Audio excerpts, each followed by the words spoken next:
शुरू करेंगे। CSAT basically अपने प्रीलिम्स के अंदर पेपर 2 है, राइट, जो क्वालिफाइंग पेपर होता है, राइट, वो पेपर 2 है अपना, जिसको अपन जनरल स्टडीज पेपर 2 भी बोल सकते हैं, बट ये प्रीलिम से बिलोंग करता है कहीं ना कहीं। ओके, इसके बारे में आज अपन पढ़ेंगे, थोड़ा सा समझेंगे कि इसके अंदर सिलेबस क्या क्या है अपने पास जो अपने को समझना है, और उसके अलावा why this paper is important somehow and still it's not that much important जो आपको यूपीएससी क्रैक करने में मदद करेगा, राइट, यूपीएससी रैंकिंग लाने में मदद करेगा। यहाँ पे अगर मैं स्क्रैपली और बोलूं, ओके, तो अगर शुरू करते हैं कि सीसेट बेसिकली है क्या। CSAT government had introduce, sorry, UPSC exam candidates के लिए इंट्रोड्यूस किया गया था कि ताकि वो चेक कर सके समहाउ जो आप पढ़ रहे हैं उसमें आप कितना रीजनिंग और लॉजिक के साथ कॉन्सेप्ट को समझते हैं, राइट। रीजनिंग और लॉजिक कॉन्सेप्ट समझने का मेन मोटिव यहाँ पे ये भी है, वो चेक कर सकें कि आप पर्टिकुलर लिमिटेड टाइम पीरियड के अंदर किसी भी प्रॉब्लम को कितना जल्दी एनालाइज करके सॉल्व करने में कैपेबल है, राइट। कई बार कुछ प्रॉब्लम्स होती है जिनकी सॉल्यूशंस मल्टीपल्स हो सकते हैं, but how you identify the solution best for that problem, right. किसी भी प्रॉब्लम के लिए सबसे बेस्ट सॉल्यूशन, सबसे एफिशिएंट सॉल्यूशन क्या हो सकता है, उसको चेक करने के लिए ये बेसिकली एक पेपर डिजाइन है, जिसके अंदर अपने डिफरेंट सिलेबस वाइज चलता है। Syllabus wise in the sense की डिफरेंट इंग्लिश के कुछ क्वेश्चंस होंगे, मैथ से रिलेटेड कुछ क्वेश्चंस होते हैं, राइट। तो इसके बारे में आज अपन ब्रीफली डिस्कस करेंगे। इसके अंदर एक चीज और अपने को समझनी चाहिए यहाँ पे कि ये पेपर इंपॉर्टेंट क्यों है और क्यों नहीं भी है। ये पेपर जस्ट क्वालिफाइंग पेपर है। अगर मैं इस पेपर को समझूं तो ये सिर्फ क्वालिफाई पेपर है। इसके अंदर कोई अपने को टॉप करके यूपीएससी रैंकिंग नहीं आएगी। इस चीज को आप दिमाग में रखिएगा कि ये सिर्फ एक क्वालिफाइंग पेपर है। इसके अंदर अगर अपन क्लियर करते हैं तो ये सिर्फ एक आपको नेक्स्ट लेवल पहुंचाने में मदद करता है, ना कि आपकी रैंकिंग लाने में मदद करता है, जिस वजह से आपका सिलेक्शन हो सके, राइट। तो इसको उसी लेवल तक पढ़ना है कि आप इजीली इसके अंदर क्वालिफाई हो पाए और इजीली आप नेक्स्ट लेवल के लिए प्रमोट हो जाए। ओके, सो नाउ चलिए शुरू करते हैं अपन इस पेपर को लेके कि इस पेपर में किस तरह के क्वेश्चंस आते हैं, क्या क्या सिलेबस है एंड एवरीथिंग।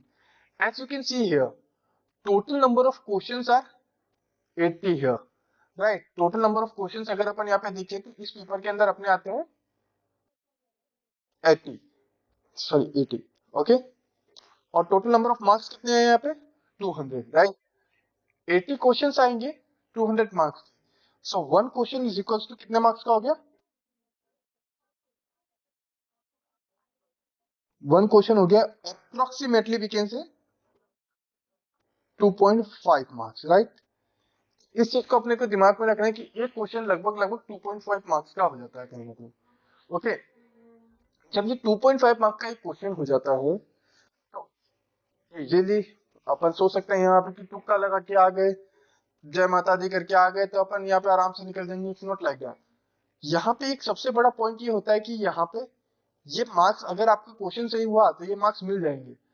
क्वेश्चन गलत होने पे यहाँ पे नेगेटिव मार्किंग भी होती है कहीं ना कहीं। नेगेटिव मार्किंग होती है 2.5 का 1/3। मतलब कि अगर आपने एक क्वेश्चन सही किया है, राइट, एक क्वेश्चन सही किया है तो आपको 2.5 मिलेंगे। अगर आपने एक क्वेश्चन गलत कर दिया है कहीं ना कहीं, जो क्वेश्चन गलत किया है उसके 1/3 करने पे इतने मार्क्स आप डिडक्ट हो जाएंगे, माइनस हो जाएंगे टोटल में से, राइट। इंडिविजुअल मार्क्स तो आपके जुड़ेंगे नहीं इस क्वेश्चन के, लेकिन हाँ डिडक्ट जरूर हो जाएंगे। तो इस चीज का अपने को ध्यान रखना है कि यहाँ पे अपन एक्सेसिव क्वेश्चंस ना करें, वही क्वेश्चंस करें जहां पे अपन को लगता है कि हाँ ये परफेक्टली फाइन सॉल्यूशन हो सकता है इस चीज का, एंड 100% कॉन्फिडेंस है, राइट। टोटल अपने पास 80 क्वेश्चन है। सो अगर अपन यहाँ पे सिंपल 50 क्वेश्चंस को भी टारगेट लेके चलते हैं ऑन एन एवरेज कि मैं पूरे पेपर में 50 क्वेश्चंस ही अटेम्प्ट करूंगा या करूंगी, तो मोस्ट प्रोबेबली अपने पास प्रोबेबिलिटी ऑफ चांसेस हो जाते हैं कि अपन क्वालिफाई कर जाए। क्योंकि ज्यादा करने के चक्कर में अपन जो 50 क्वेश्चंस को टाइम देना है वो नहीं दे पाता। फिर इस चीज को ध्यान में रखते हुए अपने को एवरेजली ये टास्क पकड़ के चले, माइंडसेट लेके चले तो अपन इजीली क्रैक कर सकते हैं। Okay, as you can say time limit भी यहाँ पे लिमिटेड है, right.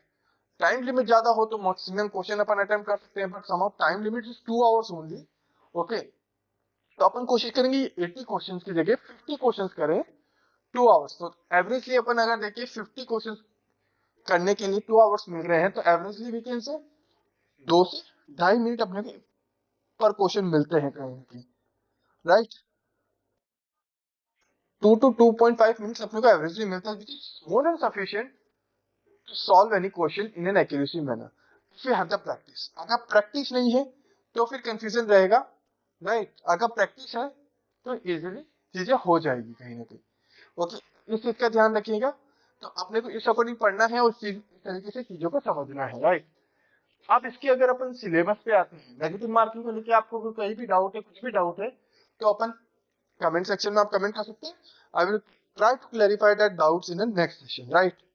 Okay, now coming down to the next slide कि अपने यहाँ पे सिलेबस क्या है।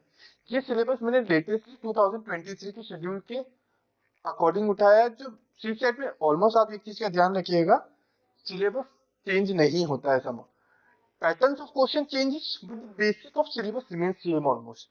बाकी में सिलेबस ऑब्वियसली चेंज अपडेशन हो सकता है, रिडक्शन हो सकता है, बट यहाँ पे ओवरऑल क्वेश्चन के फॉर्मेट से भी चेंज, पैटर्न्स में चेंजेस आ सकते हैं, नॉट द मेन कॉन्सेप्चुअल कि ये करना कैसे है। Basic idea, basic of ideology of formula remains same है, तो उस चीज का आप ध्यान रखिएगा। As we can see, first one is comprehension, interpersonal skill including communication. तो ये दोनों बेसिकली अपने कहीं ना कहीं एक ही पार्ट मान सकते हैं इसको कि ये कहाँ पे बिलोंग करता है अपने कहीं ना कहीं। अगर मैं इसको देखूं कहीं ना कहीं ये अपने को बिलोंग करता है इंग्लिश वाले फॉर्मेट में, राइट। क्योंकि कहीं ना कहीं कॉम्प्रिहेंशन सॉल्विंग के बारे में अपन आगे आएंगे, अभी देखेंगे कि इसमें किस तरह के क्वेश्चंस आते हैं, किस टाइप के अपने को सॉल्यूशन करने की प्रैक्टिस कर सकते हैं ताकि बेटर एक्यूरेसी के साथ आंसर दे सके, right. Now coming down to the next, logical logical reasoning and analytic abilities, decision making, problem solving, general mental ability. Now if I combine this three, इन तीनों का अगर मैं डिवाइड करूं, तो ये बेसिकली यहाँ पे सबसे बेसिक चीज जो आ रही है सामने, वो आ रही है रीजनिंग, राइट। ये क्वेश्चन किसको बिलोंग कर रहे हैं, कहीं ना कहीं रीजनिंग को बिलोंग कर रहे हैं, रीजनिंग से क्वेश्चन रिलेटेड है। तो उस चीज को लेके अपने को पढ़ना होगा, उस चीजों को लेके अपने को सॉल्यूशन करना होगा कि कैसे इसके सॉल्यूशन हो सकते हैं। सिक्स और seventh if you can C, basic numeracy, numbers, their relations, order of magnitude etcetera, class 10 तक के लेवल। क्लास 10 तक के लेवल, यहाँ पे एक और इंपॉर्टेंट फैक्टर होता है कि क्लास 10 तक के लेवल के ही क्वेश्चन अपने को बिलोंग करते हैं। क्लास 10 तक भी मतलब कि अपने को, आप कई बार सोच रहे होंगे क्लास 10 तक में मैथ इतनी मुश्किल से छुट्टी है तो वापस मैथ्स पढ़नी पड़ेगी। It's not like that. Trigonometry type के क्वेश्चंस यहाँ पे इंगेज नहीं होते हैं। दैट बेसिक ऑफ मैथ्स जो 10th क्लास में अपन पढ़ते हैं, जिसका अपन अभी आगे डिस्कशन भी देखेंगे, तो एंड तक देखते रहिएगा, आपको और आइडिया हो जाएगा किस तरीके का सिलेबस होता है क्लास 10 तक के अंदर में, राइट। सीसेट एग्जाम आपसे डिमांड करता है to prepare well. Okay, seventh है डाटा इंटरप्रिटेशन।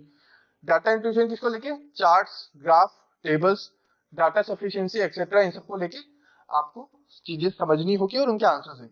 ये भी क्लास 10 तक ही लेवल के अंदर इंट्रोड्यूस होता है। इसके अंदर यहाँ पे ध्यान रखिएगा, ये सारे के सारे जो चीजें हैं, ये कंप्लीट जो सिलेबस है अपना, इसको अपन ने कितने पार्ट में डिवाइड किया है, 3 पार्ट में। First English, second maths, second sorry reasoning, and third में इसको बोलूं तो मैथ्स और, राइट, सिंपल मैथ्स बोल सकता हूँ या फिर इसको कॉन्ट बोल सकता हूँ, राइट। तो ये बेसिकली 3 पार्ट्स में अपन ने यहाँ पे इसको डिवाइड किया कहीं से। Okay, is coming down to the next slide, जहां पे अपन इसको समझते हैं कि क्वेश्चन किस फॉर्मेट में आते हैं, या क्वेश्चन कैसे आते हैं, या डिस्ट्रीब्यूशन ऑफ मार्क्स किस तरीके से। जैसे अपन ने भी देखा कि 3 पार्ट्स में इंग्लिश, मैथ्स और रीजनिंग में अपन ने किसी भी चीज को डिवाइड किया, राइट। यहाँ पे आप चीज समझिएगा कि इंग्लिश, मैथ्स और रीजनिंग के अंदर I am just taking previous year question से बेस पे अगर देखें तो 30 क्वेश्चन इंग्लिश से पिक होते हैं कहीं ना कहीं, राइट। मैथ्स और रीजनिंग से almost we have 25 question. Averagely इन दोनों को मैं अगर कंबाइन करूं तो it's coming around 50 questions here and 30 questions from here, right. तो total number of questions come down to the 80, right. तो ये अपना मेन कॉन्सेप्ट होता है। अपनी कहाँ पे कितनी पकड़ बना सकते हैं अपन, उस पर डिपेंड करता है कि अपन कौन से क्वेश्चन अटेंड करें। It's not a compulsory thing कि आपको इंग्लिश से इतने करने या मैथ और रीजनिंग से इतने क्वेश्चन अटेंड करने। It's not like that. Simple question paper, total 80 में से आपको 50 क्वेश्चन अटेम्प्ट करें, एवरेजली अपने 5 होने के चांसेस ज्यादा हो जाते हैं, राइट।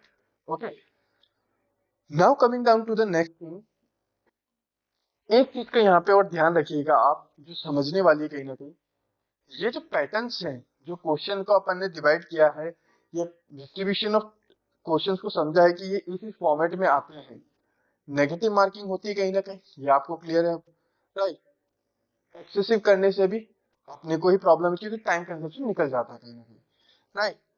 इन पॉइंट्स का ध्यान रखते हुए अपन आगे पढ़ेंगे सारा का सारा कंटेंट को, और कोशिश करेंगे कि अपन 2 महीने के अंदर अंदर, कितने महीने के अंदर, विद इन 2 मंथ्स के अंदर अंदर सी सेट को कंप्लीट कर लें, क्योंकि most of the prelims we have coming around at the end of the May, right. तो वहां पे अपन सी सेट के सिलेबस को प्रैक्टिस कर करके एक खत्म कर लें, ताकि अपने को आइडिया बन जाए कि हाँ, we have done that thing, हाँ, और अब हम रेडी है सी सेट के लिए। तो इसको टॉपिक वाइज अपन पढ़ेंगे कहीं ना कहीं, और समझेंगे भी, पीवाई के क्वेश्चंस भी करेंगे। तो ऑलमोस्ट 2 मंथ्स के अंदर अपन सिलेबस को माइंड करने की कोशिश करेंगे, right. Now coming down to first thing here, English के अंदर अपन समझते हैं किस तरह के क्वेश्चंस आते हैं, किस तरीके से अपन इसको प्रैक्टिस करके सॉर्ट आउट कर सकते हैं। इंग्लिश में बेसिकली भी है कि आपको इस तरीके का पैराग्राफ दे दिया जाएगा, कहीं इस तरीके का पैराग्राफ दिया जाएगा, और इस तरीके का एमसीक्यूज दे दिए जाएंगे। एमसीक्यूज में हमेशा अपने पास 4 ऑप्शन रहेंगे, भले वो मैथ्स की हो या इंग्लिश में कहीं पे भी हो, राइट। एमसीक्यू फॉर्मेट में ही होता है, सी सेट का पेपर रिटन फॉर्मेट नहीं होता है, not written. Okay, only for, not written होता है, ओनली एमसीक्यू फॉर्मेट में होता है, ओनली एमसीक्यू फॉर्मेट में ही अपना जो पेपर होता है वो कंप्लीट किया जाता है कहीं ना कहीं।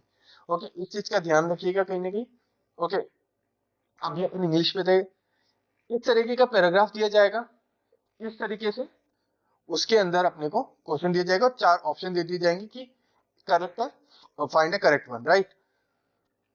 यहाँ पे यूपीएससी क्या दिमाग लगाता है, जो अपने एग्जाम पेपर है, अपने को सारे अटेम्प्ट नहीं करने देना, इस चीज का ध्यान रखिएगा। ओके, अपने को यहाँ पे समझना होगा कि रॉन्ग वन आउट कौन सा है। अपन सोचेंगे सारे ऑप्शन ठीक सही लग रहे हैं, नो सब कुछ क्लिक करते हैं, सही है, सब कुछ नहीं, नहीं। जैसा अपन ने पहले डिस्कस किया कि मोस्ट एफिशिएंट कौन सा है, उस पेपर को अपने को, उस आंसर को अपने को सेलेक्ट करना है, मोस्ट एफिशिएंट कौन सा है। इनमें से हो सकता है कि 3 आपको एफिशिएंट दिखे और एक अनएफिशिएंट दिखे, लेकिन हो सकता है उन तीनों में से भी मोस्ट एफिशिएंट एक्यूरेसी के साथ बी वाला हो, तो राइट, उसको आपको टिक करना होगा, उसके आपको मार्क्स मिलेंगे। इस चीज में यहाँ पे ध्यान रखिए, इसलिए मैंने आपको बोला कि 80 क्वेश्चन की जगह we will be going for 50 question, जहां पे अपन एक्यूरेसी के साथ, कॉन्फिडेंस के साथ बोल सकते हैं कि हाँ, this is not right one, right. तो ये इंग्लिश का पेपर होता है, कहीं ना कहीं इस तरीके से आता है कि आपको पैसेज में से आंसर ढूंढना होता है। ये अपन ने 10th में भी पढ़ा होगा, जिसको अपन आंसरिंग पैसेज भी बोलते हैं कई बार। इसके अपन सॉल्यूशन कैसे, प्रैक्टिस कैसे कर सकते हैं, डेली न्यूज़पेपर पढ़ते हैं, करंट अफेयर्स को लेके नो, वहां से चीजें रिलेटेबल हो जाती थोड़ी सी, और प्रीवियस ईयर क्वेश्चन पेपर अगर सॉल्व कर लेंगे अपन, तो अपने को हैबिचुअल हो जाएंगे, और हैबिट बन सकती है कि इजिली अपन चीज को सॉल्व कर पाए, राइट। ओके, सो चलिए, तो ये आपको क्लियर है इंग्लिश में किस टाइप के क्वेश्चन आएंगे और अपन इसको कैसे सॉर्ट आउट करने वाले हैं। Now coming down to maths and quantitative aptitude. Quantitative aptitude maths का ही एक पार्ट है, जहां पे मैंने ऑलरेडी जो अपन ने सिलेबस लास्ट टाइम देखा था, समथिंग लाइक दैट, ओके, कि यहाँ पे बेसिक न्यूमेरेसी आ गई, डाटा इंट्यूशन। तो मैंने इसी पार्ट को प्रॉपर वे में डिस्ट्रीब्यूटेड कर दिया कि इस टॉपिक से रिलेटेड क्वेश्चन बनते हैं कहीं ना कहीं, राइट। ताकि आपको भी समझ में आए कि सारे टॉपिक्स, यूपीएससी में एक चीज का ध्यान रखिएगा, you are going for civil service exam, people always used to say कि सिलेबस बहुत वाइडर है, no doubt in that, but उसको अगर आप ऑर्गेनाइज वे में पढ़ेंगे तो बहुत सिंप्लीफाइड भी है कहीं ना कहीं, और इजीली हो जाता है। इस चीज का अपने को ध्यान रखना है कि अपना जो कंटेंट है वो इजीली सिंप्लीफाइड वे में पढ़े अपन, ना कि उसको कॉम्प्लिकेटेड करके पढ़े कि इतने सारे टॉपिक्स को कैसे पढ़े। तो यहाँ पे मैंने आपके लिए कुछ क्या किया है कि मैथ्स एंड क्वांटिटी एप्टीट्यूड में इस तरह के टॉपिक से रिलेटेड आपके क्वेश्चन आएंगे, जैसे फॉर एग्जाम्पल तो परसेंटेज से रिलेटेड क्वेश्चन आ सकते हैं, रेशियो प्रोपोर्शन से रिलेटेड क्वेश्चन आ सकते हैं, राइट। प्रॉब्लम ऑफ एजी से रिलेटेड आ सकते हैं, एवरेज से रिलेटेड आ सकते हैं, एचसीएफ एलसीएम से रिलेटेड। एवरेज यहाँ पे अगर मैं समझू तो मीन मीडियन मोड से रिलेटेड आ सकते हैं। यहाँ पे रेशियो प्रोपोर्शन है, so sorry for that, right.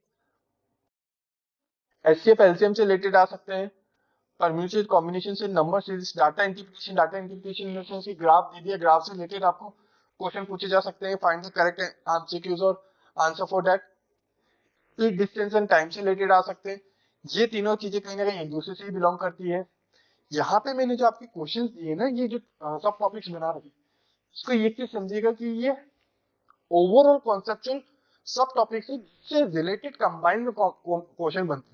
For example के तौर पे स्पीड, डिस्टेंस एंड टाइम और ट्रेन को लेके कोई क्वेश्चन बना दिया, राइट, इन दोनों को कंबाइन करके क्वेश्चन बना दिया, जहां पे कि आपको बोला गया कि एक ट्रेन है वो इतनी स्पीड से चल रही है और दूसरी ट्रेन है वो इतनी स्पीड से चल रही है, तो इन दोनों में से सबसे पहले कौन पहुंचेगा या सबसे ज्यादा स्पीड किसकी निकाले कैलकुलेट, और स्पीड कैलकुलेट करने के बाद डिफरेंस कितना है।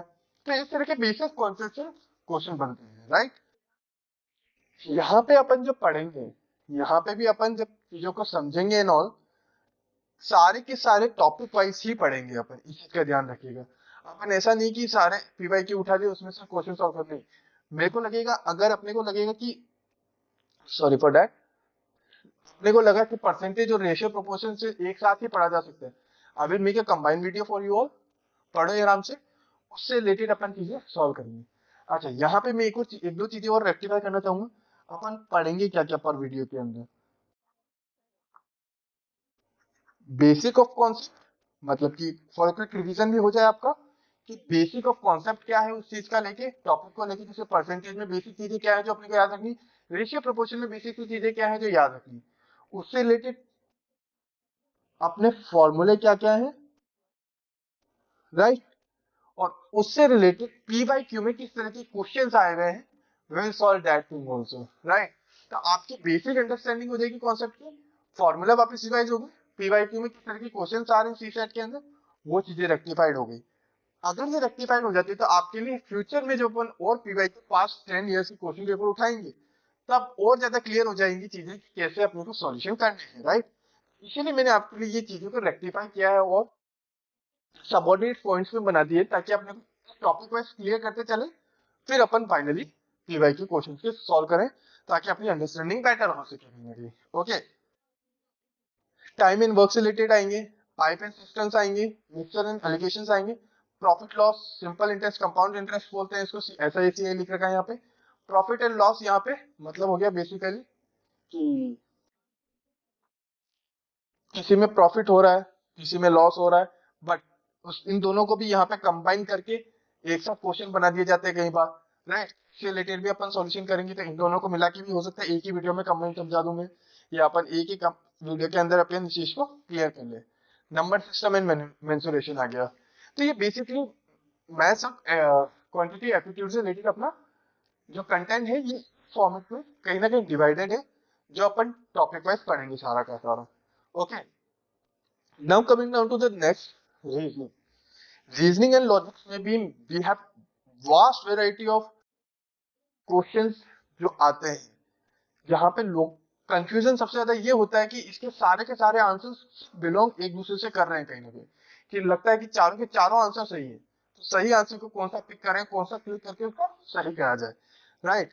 इस चीज से रिलेटेड अपन चीजें समझेंगे, और इजी है, कोई इतना हार्श नहीं है, परेशान होने वाली बात नहीं है, इजी वे में हो जाता है, राइट, क्योंकि अपन ऑलरेडी सिलेबस को इतना डिस्क्रिप्टिव वे में समझेंगे, इजी वे में समझेंगे कि टॉपिक वाइज अपन क्लियरेंस लेते हुए चले, ताकि टॉपिक्स कॉन्सेप्ट क्लियर होंगे, ताकि इन फ्यूचर अपने को कोई भी कॉन्सेप्ट को लेके दिक्कत ना आए in term of solution, right. किसी का भी सॉल्यूशन देने में कॉन्सेप्ट बीच में ना आए कि कॉन्सेप्ट मेरा क्लियर नहीं, इस वजह से नहीं हुआ। कई बार कोचिंग इंस्टीट्यूट काफी क्या होते हैं कि आपको फटाफट फटाफट पीवाईक्यू ये सब करा देंगे, बट बेसिक कॉन्सेप्ट यहाँ पे अपन रिवीजन करेंगे, शॉर्ट फॉर्म में रिवीजन करेंगे, जल्द से जल्द रिवीजन करके आगे बढ़ेंगे, ताकि क्विक रिवीजन भी हो जाए, अपना एक क्विक रिवीजन भी हो जाए, और चीजें भी वापस क्लियर हो जाए, राइट। तो इस चीज का अपने को ध्यान रखना है, और इसी से रिलेटेड अपन आगे कंटेंट पढ़ेंगे सारा कुछ।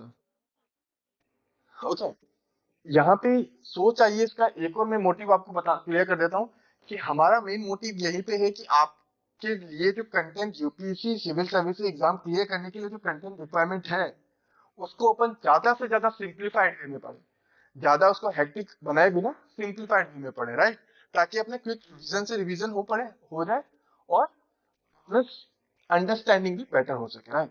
अब यहाँ पे रीजनिंग एंड लॉजिक का देखते हैं अपन। रीजनिंग से रिलेटेड क्यूब एंड डाइस से रिलेटेड क्वेश्चन आ गए, जो प्रोबेबिलिटीज में आपने 10th में पढ़ोगे कहीं कि एक क्यूब को फेंका, अगर 6 साइड्स हैं 3 आ रहा है, एक साइड ही श्योर है तो प्रोबेबिलिटी 1:3 हो गई। कैलेंडर से रिलेटेड हो गए, कोडिंग रिकॉर्डिंग हो, कोडिंग रिकॉर्डिंग बेसिकली आपने देखा होगा कोई अजीब से नेम से नंबर नेम लिखा होता है अल्फाबेट से, और अपोजिट में एक और नेम लिखा होता है कोई अजीब से अल्फाबेट से, राइट, अजीब से अल्फाबेट इन द सेंस की मिक्सचर में के अंदर, राइट। इन दोनों में सिमिलरिटीज क्या है, तो वो सीरीजों में भी बिलोंग करता है कहीं ना कहीं। उन दोनों को कैसे सॉल्व कर सकते हैं, और आपको थर्ड दे दिया, फोर्थ निकालने बोल दिया, उसको कैसे सॉल्व सॉल्व आउट करेंगे। उसी से रिलेटेड हो गए, डायरेक्शन से रिलेटेड हो गए, north east west air flow हो रही है उस डायरेक्शन में, इस डायरेक्शन में चलेंगे, फिर वो नॉर्थ घूमता है या साउथ घूमता है, उस तरीके के कुछ क्वेश्चन आएंगे, उससे रिलेटेड चीज सॉर्ट आउट करेंगे। ब्लड रिलेशन से रिलेटेड क्वेश्चन हो सकता है कि जैसे मेरे पापा के मेरे पापा के भाई के एक्स वाई जेड कोई भी है तो वो मेरे क्या लगे, तो उस तरीके से ब्लड रिलेशन की क्वेश्चन आ सकते हैं। ऑर्डर रैंकिंग आ सकती है, सिलिज्म आ सकते हैं, काउंटिंग फिगर आ सकता है, पजल एंड सेटिंग अरेंजमेंट आ सकता है, डिसीजन बेस्ड क्वेश्चन आ सकते हैं, सिंबल चेंज क्वेश्चन आ सकते हैं। ये बेसिकली ये सब आप देखेंगे तो ये डायग्राम बेस्ड क्वेश्चन है, राइट। कौन सा बेस्ड क्वेश्चन है, डायग्राम बेस्ड, राइट। इस चीज को अपने को ध्यान रखना है कि डायग्राम बेस्ड क्वेश्चन भी आ सकते हैं, राइट। इस तरह से क्वेश्चन आ सकते हैं। अल्फा न्यूमेरिकल सीरीज आ सकती है, क्लॉक से रिलेटेड क्वेश्चन आ सकते हैं, am PM and all everything. Missing numbers मतलब कि कहीं आपको सीक्वेंशियल सीरीज दे दी, उसके अंदर कोई मिसिंग नंबर्स है, उससे रिलेटेड क्वेश्चन आ सकते हैं, right. Now you can easily सी कि आपने जो अभी सिलेबस देखा है, राइट, रीजनिंग से रिलेटेड अपन ने सिलेबस देखा है, कहीं ना कहीं मैथ्स और कौन से रिलेटेड अपन ने सिलेबस देखा है, और इंग्लिश से रिलेटेड तो सीसेट में आता क्या है एक्चुअल में, राइट, ताकि अपन इसको बेटरली अंडरस्टैंड करते हुए सॉल्यूशन करते हुए आगे बढ़े। Hopefully this is clear for you all, right. अगर यहाँ पे आपको कहीं पे भी कोई भी कंफ्यूजन है, आप कमेंट कर सकते हैं। From next time as soon as we start with the classing, right, first we will be starting with the math and quantity aptitude, जहाँ पे परसेंटेज के टॉपिक से लेके अपन सॉल्यूशन करेंगे। एक और बार मैं बता देता हूँ, यहाँ पे अपन हर एक वीडियो के अंदर जो सीसेट की प्रिपरेशन करेंगे, बेसिक ऑफ कॉन्सेप्ट पढ़ेंगे, कॉन्सेप्ट क्या बोलता है या उसकी बेसिक नीड क्या है, उससे रिलेटेड फॉर्मूला क्या क्या अपने को समझने हैं और याद रखने के लिए जरूरी है, और उसकी पीवाई के क्वेश्चन 5 to 10 पीवाई के question I will picking up, solve करेंगे, समझेंगे, हो गया, डन, राइट। एक एक टॉपिक को अपन क्लियर करते चले, it will take hardly half an hour और 1 hour to complete a single topic, right. तो वो जैसे ही कंप्लीट होगा अपन नेक्स्ट टॉपिक पे जंप करेंगे। At the end of the C set जब ये टॉपिक्स अपने कंप्लीट हो जाएंगे, we will start with P Y Q year wise, right. P Y Q अपन सॉल्व करेंगे ईयर वाइज सारा का सारा, ओके। इस चीज का ध्यान रखना है कि अपन पीवाई की जो सॉल्यूशन देंगे वो ईयर वाइज देंगे, सारे के सारे पेपर उठाएंगे, पास ईयर पेपर के जो सी सेट के अंदर आए हैं कहीं ना कहीं, उनको सॉर्ट आउट करेंगे और उससे रिलेटेड सॉल्यूशन लेंगे फिर धीरे धीरे। उससे लेकिन उससे पहले अपन अपने बेसिक कॉन्सेप्ट को क्लियर रखेंगे थोड़ा सा, right. So hopefully this video help you out to understand the basic clarification of CSAT exam. Okay, so let's meet in the next video. If you have any query, just write it down, okay, and we will try to solve it out with that query for, or we will make harder to simplify that concept for you in a understanding for the better, right, for the better understanding, sorry for that, for the better understanding. Bye bye, thank you, meet you on the next class.